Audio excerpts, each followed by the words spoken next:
In today's review, I'm doing sort of a re-review of the HikVision E2000 to see what a year worth of usage has done to my drive, and then to do a full temperature test with no cooling.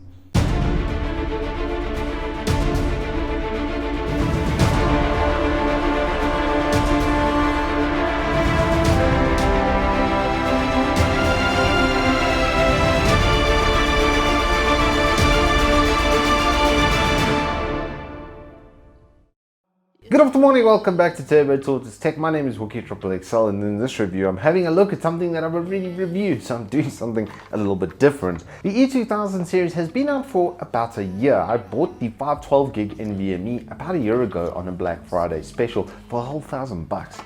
And basically after a year of using it, my speeds have not really slowed. I would take that initial write speed on the large file types with a pinch of salt, because something random has happened to Windows in the last update, and this is happening on all my drives.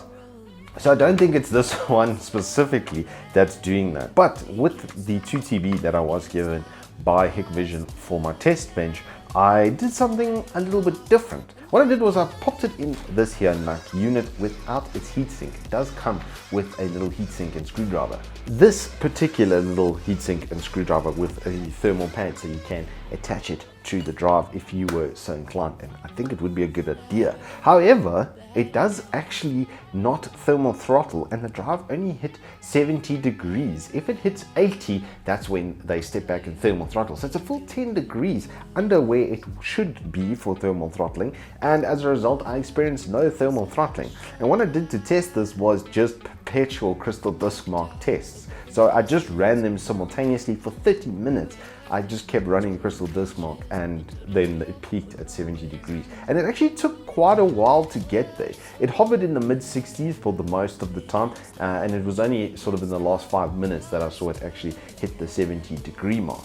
I have been using one of these as my editing and gaming SSD, and it's actually gone through a lot of abuse in the last year. I generally fill up about 250 gigs worth of media pretty quickly, and then transfer it off onto my backup drives once I'm done working with it. So all in all, honestly, these drives can take a lot of abuse. They can get beaten up, punched around, and assaulted by the Rock himself, and they will still carry on working pretty well.